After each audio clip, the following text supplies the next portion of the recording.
International clients हमारे हाजिर हो जाएं, क्योंकि आप लोगों के लिए एक बहुत ही आला किस्म का आर्टिकल आ चुका है और है भी शूटिंग के अंदर। और कौन सी शूटिंग है? Prince of Charles.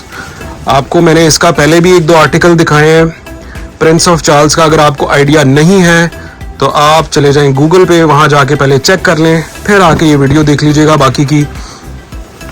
Prince of Charles और चारकोल ग्रे और उसमें स्काई कलर की लाइंस चेक हैं इसके अंदर, ये देख सकते हैं आप। ये इसका क्लोजअप ये देख रहे हैं आप, ये है ये एग्जैक्ट कलर। लें जनाब, बड़ा बेहतरीन आर्टिकल है ये। इसका इस्तेमाल क्या है सबसे पहले अब आप वो सुन लें। ये है 2 पीस का कपड़ा, ये है 3 पीस का कपड़ा।